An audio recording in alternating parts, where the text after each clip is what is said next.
Hello there, and welcome to the Scruffy Looking Nerd Hunters podcast. I'm your host, Tyler, bringing you news on all things nerd and geek related. This week, I have some Star Wars updates, some PlayStation 5 details, Stranger Things creators heading to trial, and more. So, here we go. First up, got some housekeeping for you. This May 10th and 11th, I will be at VisionCon in Springfield, Missouri. So, if you see me lugging around my gear, pestering people and interviewing people, trying to get those good shots for the Instagram and YouTube, and you want to say hi to me, do it. I encourage you, walk out, say, "What's up, Tyler? Maybe we can grab a drink or a slice of pizza while I'm in Springfield." I'll put a link in the doobly-doo to VisionCon's website, so if you do decide to go, you'll have the right direction to go. I may put you in the right direction. So first up, on the gaming report, Sony has teased the first details for its next-gen console during an interview with Wired. In that interview, Mark Cerny confirmed the next-generation PlayStation is partially based on PlayStation 4 architecture, which means it will most likely have backwards compatibility. He also mentioned that it will not be an all-digital device and will still use physical discs. It will have an AMD chip that has a CPU based on the 3rd gen Ryzen. It'll have 8 cores of the 7nm Zen 2 microchip. It will support 8K, but displaying at this resolution will depend on TVs catching up to that tech. GPU will be a custom Radeon Navi, which will support ray tracing, something which is starting to become popular in movies and in video games. There's also the major possibility of there being solid-state drives, which will drastically improve load times and will be able to improve render times. It wasn't exactly clear when Sony plans to launch the PS5. There was no time frame given, but Microsoft's plans for their next gen are starting to be a little bit clearer. Microsoft is set to have an E3 press conference this year, and Phil Spencer, head of Xbox, stated that it is going to go, quote-unquote, as big at E3 as we've ever been. Which leads me to the final topic on the gaming report. That's right, only 2 gaming report topics this week. I know, it's been predominantly leaning towards gaming for a while, but this week I only got 2 because these are 2 pretty big stories for me. Final topic on the gaming report. The price has been released for the Xbox One S All Digital Edition, and it's not looking too great. This comes from Michael McWhorter over at Polygon. Microsoft's discless version of the Xbox One, officially known as the Xbox One S All Digital Edition, will be released on May 7th and will cost $249.99. This makes it the least expensive Xbox One in Microsoft's lineup, $50 less than the standard Xbox One S. And I think they're talking about MSRP, retail price, not actual deals. I'll touch that later.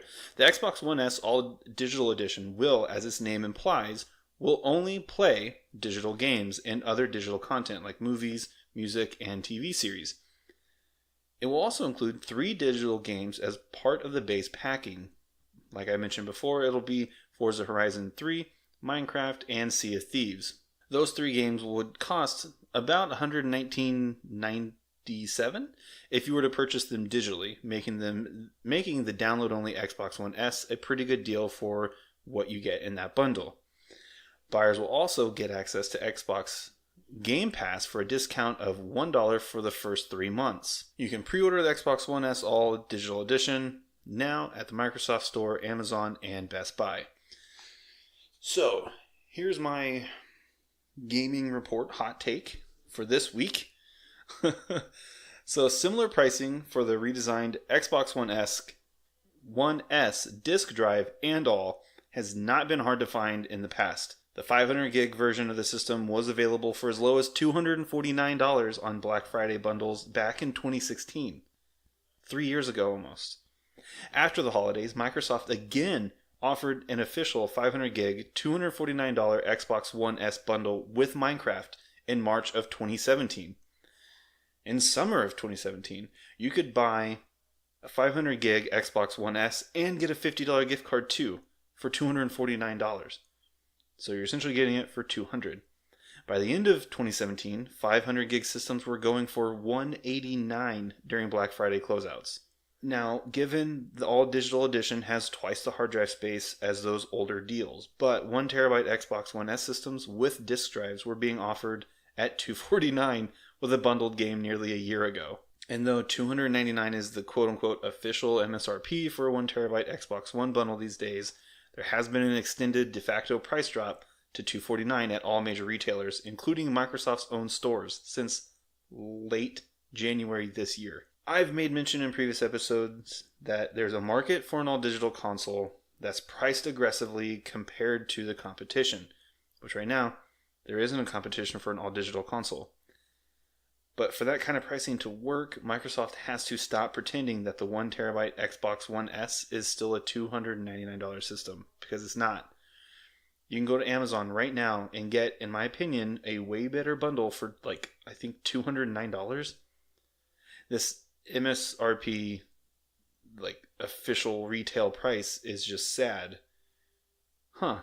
Xbox One S, all digital, SAD, sad. That's pretty fitting. Look, I get it. They don't have any real competition, like I said, in an all-digital console market. But this price should be $179 or at the very least $199.99. This should not be like a $250 or $300 console or $250 console. I just don't get it. I don't see this as a deal. So moving on to movie news. I'm a huge fan of BioWare. I know this is game related, but it segues to movies. Hang on with me. I'm a huge fan of BioWare. The first game of theirs that I played was the first Knights of the Republic, and that game has definitely shaped my view on how RPGs should be and how single-player games should be, and it is one of the most popular Star Wars video games to date. There's no getting around that. And Knights of the Republic received a sequel. It was adapted to comic books and into books, and its setting was later explored in the Old Republic MMO. You can even get a supplemental book for D&D, tabletop RPG stuff with the Old Republic. And fans have long waited to see it leap to the silver screen for a live-action film. At this year's celebration, which was last weekend, MTV News' Josh Horowitz interviewed Lucasfilm's president Kathleen Kennedy and asked her if Knights of the Republic was something they were considering for the future. She goes on to say, quote, we talk about that all the time, Kennedy said. Yes, we are developing something to look at. Right now, I have no idea where things might fall, but we have to be careful that there is a cadence to Star Wars that doesn't start to feel like it's too much, end quote. Her words begin hopeful, but this is kind of word salad, non-answers. My big takeaway is that Lucasfilm is actually looking at KOTOR and is considering doing something with it. We don't know what it would be, but, there was rumors that there were going to be possible Old Republic Sith kind of stuff being done with Disney+. I don't know. I'm probably being too ambitious, but I would love to see it as a movie trilogy. I don't think that'll happen. Like I said, or at the very least a Disney Plus TV series, or something as simple as a new comic book run, or letting BioWare and Lucasfilm team back up and remaster the original game. Frack, I would love a Knights of the Old Republic 3. Oh my gosh. I miss BioWare not being under EA's iron fist. Oh god. Anyway, moving on. In a recent interview with ABC, J.J. Abrams stated that The Rise of Skywalker will further explore Rey's parentage in a way that quote-unquote honors the events of The Last Jedi, in which Kylo told her that her parents were unimportant scavengers. Abrams goes on to say, I will say that we knew going into that this movie, it had to be a satisfying conclusion, and we were well aware that that's one of the things that's been out there. I don't want to say that what happens in episode 8 didn't happen. We have honored that. I will state that there's more to the story than you've seen. So anytime I'm in a conversation and Rey's parentage is brought up, there's always those people, all her build-up of who her parents were and her heritage and all this stuff and her lineage, it's all a waste now because, in The Last Jedi, Kylo said that her parents were nobody. You can't take what Kylo said as absolute truth. He is a bad guy. He was trying to manipulate Rey, so why should we trust what he's saying to her? Like, logically, that doesn't even make sense to trust him. He's a bad guy. Like, he was just trying to get her to help him defeat Snoke because he knew that he wouldn't be able to do it on his own. So, anyway, I really hope that episode 9 really wraps up that trilogy and answers all those questions that those people just can't seem to let go of. Next up, in movie news, literally less than 2 weeks out from the theatrical release of Avengers Endgame, and spoilers have already leaked online. Following the news of the leak, Endgame directors the Russo brothers have penned an open letter which was shared on Marvel Studios' official Instagram and Twitter accounts with the hashtag #Don'tSpoilTheEndgame. The letter thanks fans for following along in the decade-long journey and begs them to not share spoilers for Endgame. The letter goes on to say, for all of you who have been on this journey with us since the very beginning, sharing every high and low with your family, your friends, your classmates, your co-workers, please know that the two of us, along with everyone involved in Endgame, have worked tirelessly for the last 3 years with the sole intention of delivering a surprising and emotionally powerful conclusion to the Infinity Saga.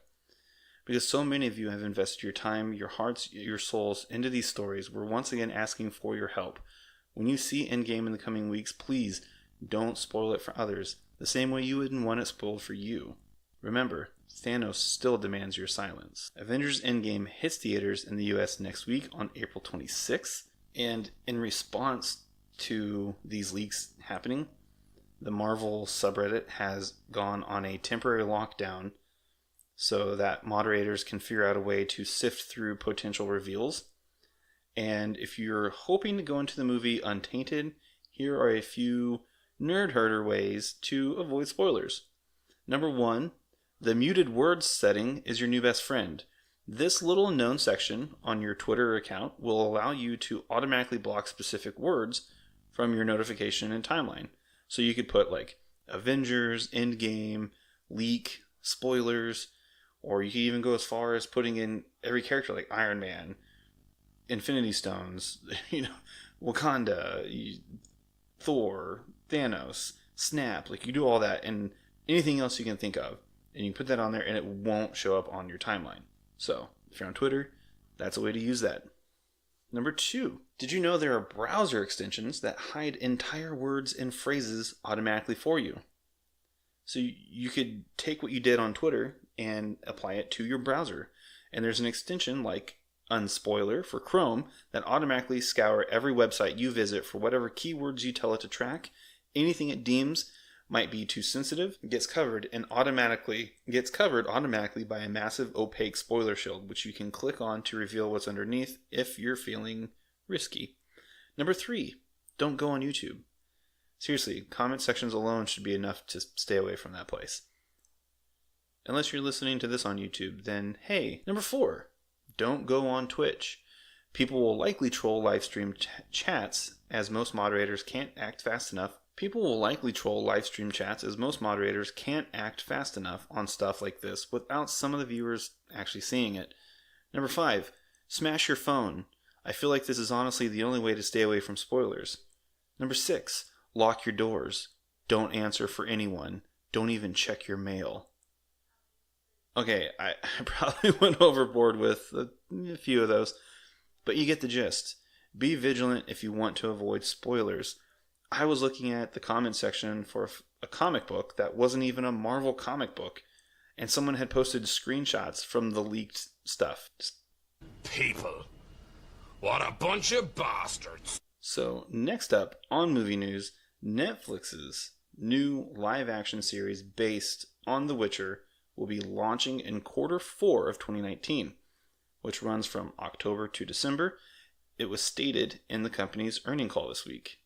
Netflix CCO Ted Sarandos stated, well, definitely in the third quarter we've got new episodes and new seasons of some of our most loved and most watched shows on Netflix.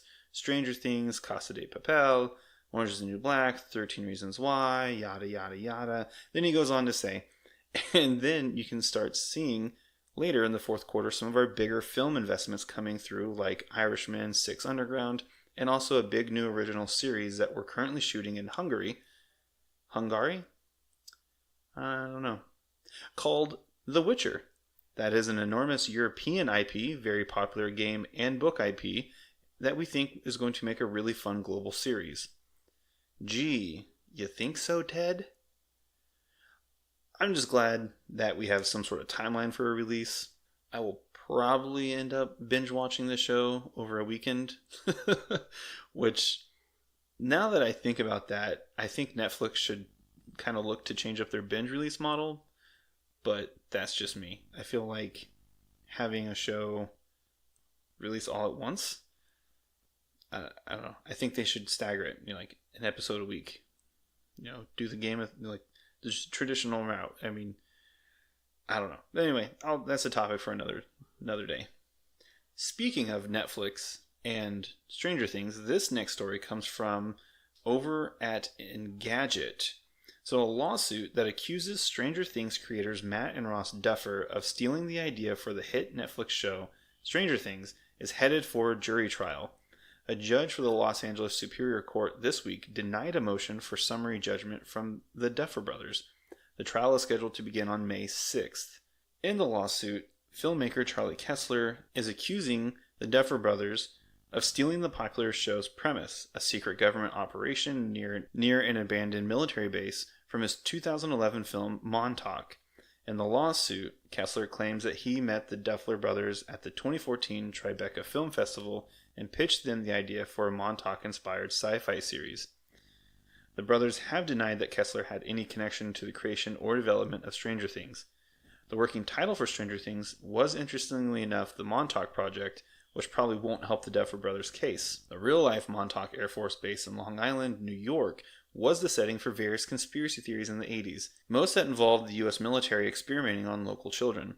While the Duffer brothers changed the setting of Stranger Things to Hawkins, Indiana, many have noted similarities between the fictional town and the conspiracy theories surrounding Montauk. Conspiracy theories surrounding the U.S. government conducting secret experiments are classic fodder for sci-fi, as evidenced from shows like Roswell to 1984's The Philadelphia Experiment to this year's Us. The Duffer brothers have argued that they have been interested in such conspiracies for a long time, and that their idea for Stranger Things occurred prior to their meeting with Kessler. But the judge isn't convinced, writing, quote, "There is little independent verifying evidence of the originality of their idea," end quote. Netflix has given the Stranger Things creators their full support, stating the Duffer brothers have our full support. They go on to say, this case has no merit, which we look forward to being confirmed by a full hearing of the facts in court, wrote a Netflix spokesperson in an email to Engadget. So, here's my hot take for movie news. And this is interesting because it's not that uncommon for ideas to get swiped and then actually turned into something huge. If it is true, which I'm not saying this is, then Kessler needs to get what's owed to him. If it isn't true, which I'm not saying it's not, then he should get a life. Just stop. Like stated in the article, Montauk Air Force Base was a known conspiracy theory hub for different supposed quote-unquote projects. Just take a search on any podcast for Montauk Project, and you'll get hundreds of episodes from hundreds of conspiracy podcasts, which that doesn't even include the millions that are probably on YouTube. So the Montauk Project isn't exactly a unique name to begin with. It's pretty generic in terms of the subject matter of Stranger Things. But it'll be interesting to see how all this plays out come May. Lastly, I recently started rewatching the reimagined Battlestar Galactica on Hulu, and I'm falling completely in love with the show again. I love the way that it's filmed, almost like a documentary of actual events happening. The actors are great, the characters are well written, and most importantly, the score. Barry McCreary, which you would know his work from the AMC's The Walking Dead, did such a fantastic job with the soundtracks for all 4 seasons. But I also felt compelled to share some Nerd Herders facts with you about Ronald D. Moore's reimagined Battlestar Galactica. Number 1, by the time Battlestar made its way to Ronald D. Moore, a veteran of 3 different Star Trek TV series by that point, it was still only a potentially profitable property that Universal was hoping to revive. When David Icke had a general meeting with Moore, he was reluctant to even mention the prospect of yet another sci-fi series. This was late 2001. just months after the terrorist attacks of September 11th, and Moore started to see parallels in the original series that he could explore. There's a good chance the show would have happened even without 9/11 because they were just looking for someone to capitalize on the title in the library, and it wasn't because of 9/11 that they saw value in it. It was just a market title, Moore recalled. So I think that it was on a separate track. I believe that it definitely would have gone in a different direction no matter what, if not for 9/11 and the aftermath, the war in Afghanistan and then Iraq, the Patriot Act and Guantanamo, and all those things were such a heavy influence in the show that if none of that had happened, it's hard to imagine the show would have developed in the same way, which I completely agree with. Like the parallels, and that was one thing I always loved about that show as it was airing, was it paralleled stuff that was going on in the real world at the time. And that was one thing I always appreciated in the storytelling. And I think, honestly, Ronald D. Moore, if you're listening, you're probably what helped shape me and my mindset and how I view the world and view political stuff, thanks to your show. So, thank you. Number 2. So when he first began developing his new approach to the series, Moore began looking at ways to alter and reinvent the series' original characters, and quickly turned to the problem of what to do about Apollo and Starbuck, the two pilots who were the stars of Larson's original series. He saw the friendship between a straight, by-the-books pilot and then a loose cannon, rule-breaking pilot as a cliche of genre television. And he wanted a way to break that mold. And then the thought just occurred to me, what if we made Starbuck a woman? I just realized that it would change everything. It would change the whole dynamic. She would be an interesting character, Moore recalled. It was right at the point where we were starting to get familiar with the idea of women in combat in the United States, so it was kind of a fresh and new character to play with. That was an early idea that then came to be a big influence in the show. The move, which star Katie Sackhoff did not even realize was a switch from the original series when she was first offered the part, would prove to be a defining one for the series, as well as a controversial one. I thought it might be sort of a minor controversy, but I didn't really think it would be a thing, Moore said. Then once it became a thing, then I was like, yeah, just stoke these flames, man. We need to get all the help we can get. Yell about it. Get angry. I need the publicity. Please, go to chat rooms. More mails demanding Ron Moore's head. Please, give it to me. So, that was one thing. Because growing up, I watched the original Battlestar Galactica, and he's right. I mean, the by-the-book pilot, and then, the loose cannon, I do what I want kind of pilot is, as Friends, is a total cliche. And it is. It's way overdone. And I'm glad he played off that trope and he made it interesting. And all it took was just changing the gender of one of the characters. And I felt like that was kind of a defining moment in Hollywood in general and movies and TV, because at that time, there wasn't really reboots, but okay, now this character is a woman, or okay, now this character is a man, or now this character is older, now this character is younger. There wasn't a whole lot of that going on, if any, if I can recall at that time. So to see this was something new, and he had actually went to a Galactica fan convention, and he showed off the first episode, and he's played it through. People were quiet, people weren't really cheering, and at the end of it all, he turned the lights back up. The crowd just started booing and hissing at him, and he was like, all right, well, let me answer your questions. And one of the main things people were upset about was that he made Starbuck a woman, and that he ruined the dynamic of the character. He ruined the character because she's a woman now. People were just freaking, oh man, they were brutal. And it took Richard Hatch, the character who played Apollo in the original Battlestar, to head up onto the stage, take over the mic, and just chastise the crowd for being so inconsiderate and so rude to the guests that they had speaking and presenting at that convention. Ronald Moore was so taken aback by it that after that panel behind stage, he straight up told Richard Hatch, he's like, hey, if I can get this show off the ground and actually get it greenlit, I want you on my show. And then he later played Tom Zarek, which he did such a great job. That character was another really, really well-written character. So, number 3, when Battlestar Galactica began emerging first as a news item and then as a developing series, fans of the OG series rebelled against the idea of a reboot, and they weren't alone. Glenn Larson, who had been trying to revive his franchise for years, was also unhappy about the reboot, and the idea of making Starbuck into a woman in particular. That show was my father's legacy. Ron didn't make an arbitrary decision to change Starbuck into a female, but that was an iconic character for my father, Larson's son David later recalled. To just say we're going to gender swap, we're going to do this, we're going to move this around, and we're going to change some of the mythology was painful for him. I imagine any author, any writer, would have the same instincts. You want to protect your story. There was no love lost between Larson and Moore, particularly when the former pushed for credit on the reboot script, which went all the way to Writers Guild of America arbitration. Moore conceded to giving Larson a story credit as the franchise's original creator, but Larson wanted credit on Moore's teleplay, which the WGA ultimately granted him. Things got even more frustrating for Moore when Larson decided to receive credit not under his real name, but under a pseudonym, Christopher Eric James. So it's not written by Ronald D. Moore and Glenn Larson, which at least sort of would acknowledge the roots of it and my contribution versus the creator, Moore said. It's my name and some other guy's name, which makes it look like I was either rewritten or someone else contributed in some way.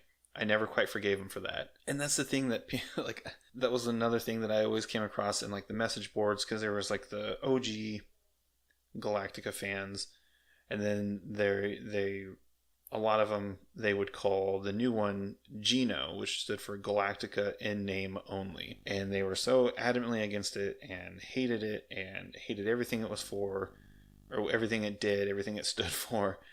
And they hated how they changed stuff, changed mythology, changed origins, changed all this stuff. But they just didn't realize, like, guys, your Battlestar Galactica that you watched is your Battlestar Galactica. It's different. These are two different shows, completely different.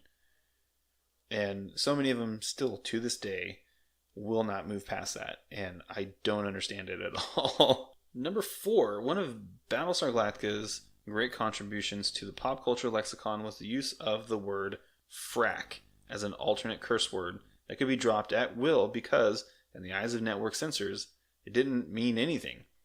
The word was used in the original series, but not nearly as much as the reboot's writers dropped it into the scripts. When asked why that was the case, Moore had a very simple answer. I just said, this is a brilliant opportunity to say the F word over and over again, he said. This is just a license to kill, so I'm just going to do it over and over again. And if you noticed, I've said frack quite a few times on this podcast. I say it a lot in real life, so it's not just something I say being scripted or, anything like that. Is like, because that show is so ingrained into my head, I will, out of habit, say frack. Same with Firefly. I'll say gore ram it sometimes. So yeah, it's just such a great thing that Battlestar was able to contribute to pop culture. And number 5, the last Nerd Herders fact on the reimagined Battlestar Galactica. So the show ended its acclaimed run on Sci-Fi in the spring of 2009, but the story wasn't entirely finished. It was followed by a TV movie titled The Plan in 2010, as did a short-lived prequel series called Caprica, which was co-created by Moore and ran for 1 season. Another potential prequel series, Blood and Chrome, materialized as only a 10-part web series in 2012, which was later compiled into a 2013 TV movie. Even as those spin-offs were happening, though, Universal was already exploring other options for the franchise, including a big-screen reboot, which Moore only found out about in Hollywood trades. I was very upset. I just went home, Moore recalled. Sci-Fi called me up and they were like, "Oh, we're sorry. This wasn't well handled." And I was like, F&A, like, it wasn't well handled. What are you talking about? It's like, are you going to do a reboot of the show? We're on the air. It might have been during Caprica, but it was right there toward the end.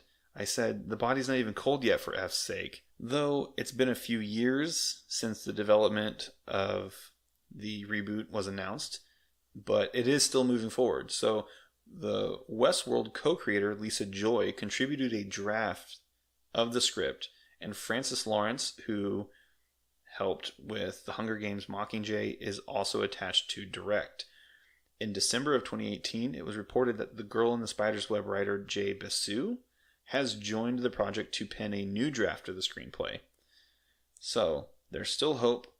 Like I said, I'm a huge fan of the show. I loved the movies that they'd made to go along with the show, like Razor and Blood and Chrome, The Plan.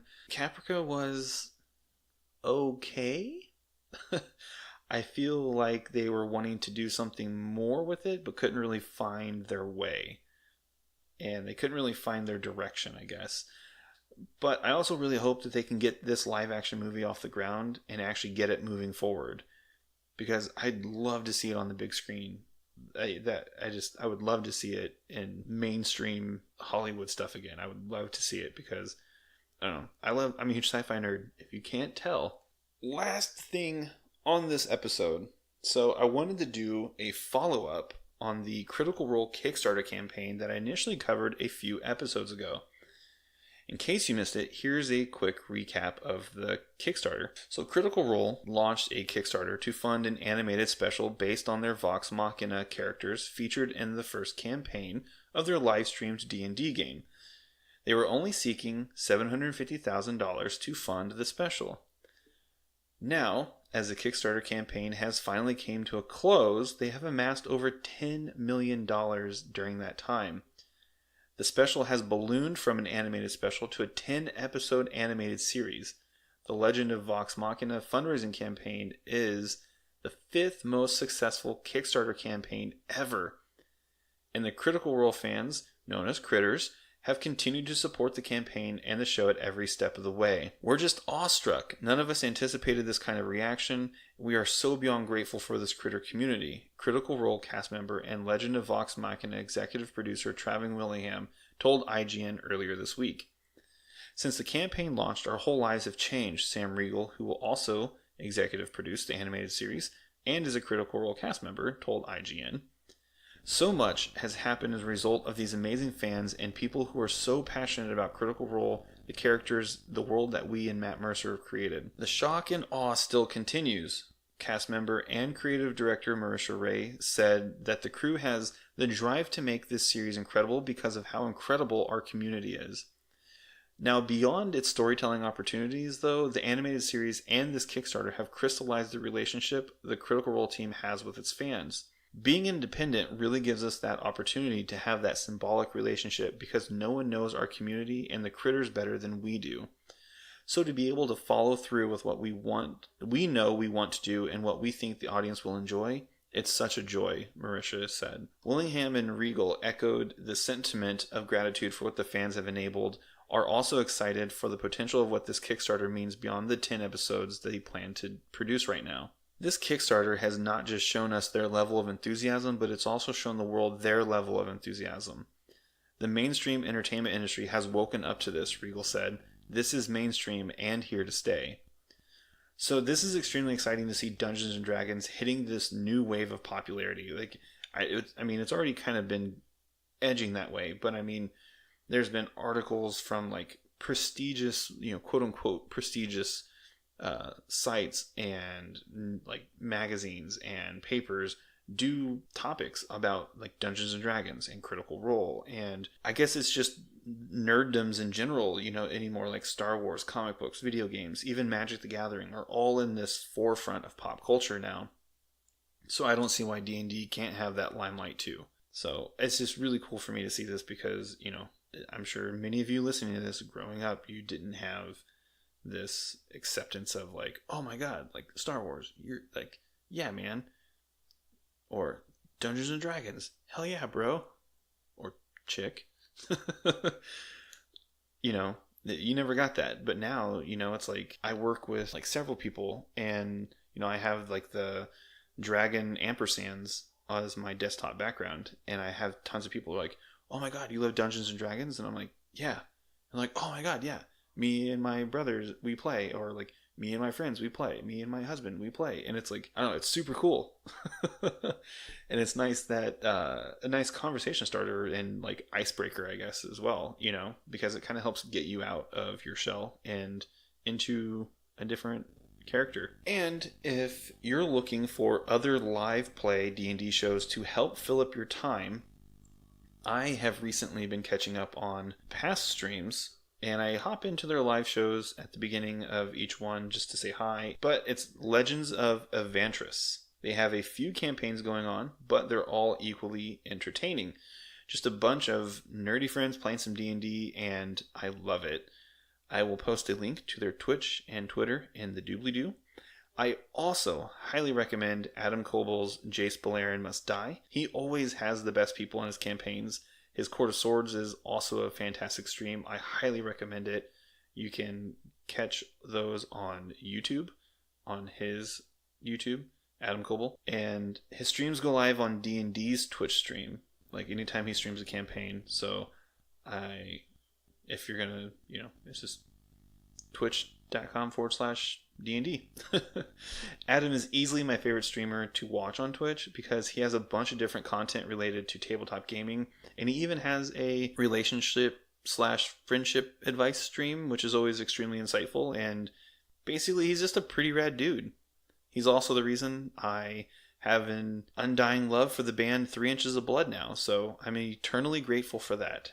So, this concludes this episode of the Scruffy Looking Nerd Herders podcast. But first off, I just want to say thank you so much for your support. The podcast is continuing to grow. Each episode is expanding to a larger audience. And that's because of you. Because you like what you've heard, you've followed, you've liked, you subscribed, you reviewed, you've done all that good stuff. You've shared with your friends. You've told them I'm on iTunes, on Spotify, Stitcher, Podbean, YouTube. Because you tell them there's so many ways to listen. There's no excuse. But be sure to follow me on Facebook, Twitter, and Instagram at SLNH Podcasts. And if you like what you've heard and you want to support the show, pick up some merch. There's a link in the description. And thank you so much, like I said, for your reviews and comments. It really helps me grow my podcast and get better and do more stuff. So, everyone, this is Tyler from the Scruffy Looking Nerd Herders podcast, signing off, and may the Force be with you.